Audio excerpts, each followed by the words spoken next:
I'm here to do a presentation on Henry Jenkins and YouTube for a class called Media Matters at the Universität der Kunste in Berlin. And I will just introduce who Henry Jenkins is. He is an American scholar. He currently has the Peter de Flores Professor of Humanities and co-director of the MIT Comparative Media Studies program, and he's taught at MIT for the past 16 years. He's the founder of Convergence Culture Consortium Research Group at the Comparative Media Studies program at MIT.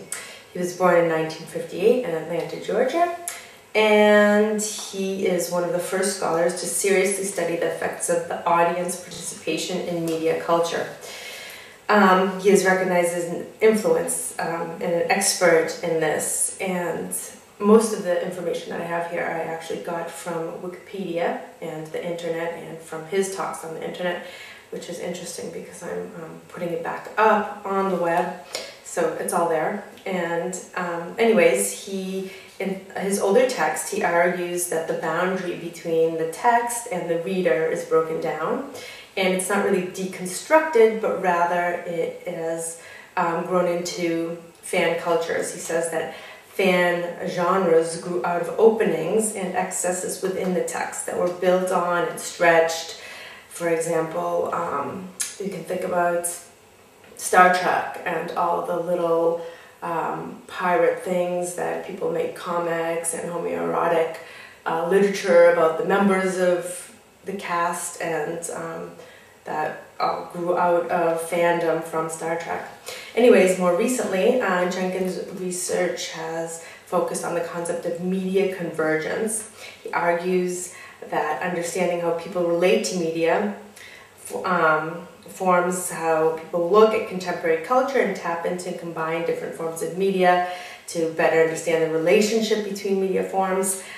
He suggests that new media will not simply replace old media, but that we will learn to interact with it in a complex relationship. He calls the convergence culture, which I will go into in a minute. And according to Jenkins, there are 9 sites where important negotiations between consumers and producers are occurring. These sites are revising audience measurement, remapping globalization, re-engaging citizens, renegotiating relations between producers and consumers, redesigning the digital economy, rethinking media aesthetics, and regulating media content, and redefining intellectual property rights, and restricting media ownership. Anyways, his research led to his book that was published in 2006, Convergence Culture, Where Old and New Media Collide. And he has also written extensively about the effects of interactivity, particularly computer games and games for learning. So some of the things that he talks about is his 9 propositions toward a cultural theory of YouTube. And I will elaborate on them. And the first point that he makes is that YouTube is a space where commercial, government, alternative culture, basically anyone can have a presence and coexist. In this way, it also represents a conflict between different sorts of power. So anyone in any organization can be present, but this can also be used for marketing and political purposes, and often powerful organizations have to redisguise themselves as grassroots organizations in order to function in the network.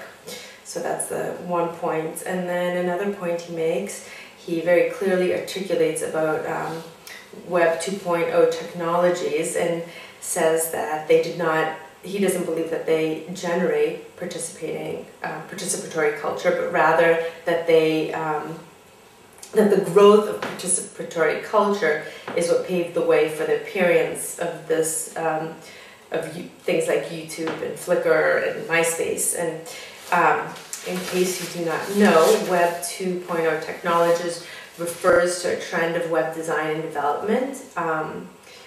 it's a perceived second generation of web-based communities and hosted activities such as social networking sites, wikis, blogs, and they aim to facilitate creativity, collaboration, and sharing between its users. And a participatory culture are the people that use these things. They participate, they're fans. What's very important for participatory culture is that there's he lists 6 things that are very important. First of all, there's low barriers of engagement, so anyone can use it. It's very simple to use. There's not all these, you know, pay, things like that. There's a strong support for sharing with others in terms of ideas and information. There's informal mentorship, which means you can ask questions and learn from people that are more experienced than you. So people are sharing knowledge on how to use these media for participating. And that the members, it's very important that the members believe that their contributions do matter, that it's not like some people feel about voting, for example, in the United States, where you feel like your vote doesn't count. Here you feel like your voice can actually be heard. It's very important in participatory culture that you feel like you care about others' opinions, opinions of selves and their work. For example, I would care what people think of me and my presence and about my work that I put up. And people need to feel that they're free to participate whenever they feel ready. So I can, for example, I've been using YouTube to look at other things, and now I feel I'm ready to participate in YouTube. So the next point that he has is that YouTube is also a threat to big broadcasting networks because it is often viewed more and is seen as a more powerful tool politically.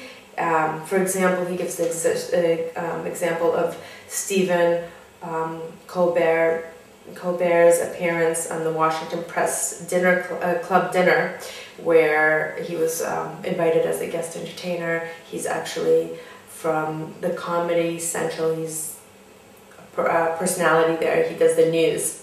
And he actually insulted Bush to his face, and this was immediately taken by YouTube and, well, by people who use YouTube and uploaded and circulated over the media, and it was shortly after by Viacom removed. And I actually tried to find this video clip and was unable to, because everywhere that you go to click on it, on any kind of site, it has been removed.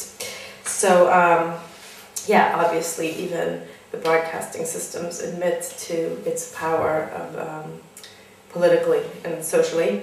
And his 4th point says that YouTube is successful because it is promoted through other media. It's not in and of itself, but there's also it's promoted through just other internet sites, through MySpace, through Flickr, through blogs, through wikis, and he calls 2 kinds of media. There's sticky and spreadable, and it's not a sticky media, where sticky meaning that the goal is to hold someone's attention and keep them on that one site. It's rather a spreadable media where it gets its power, it's generated through its circulation across different media, through commercials, through TV shows, through various mentions,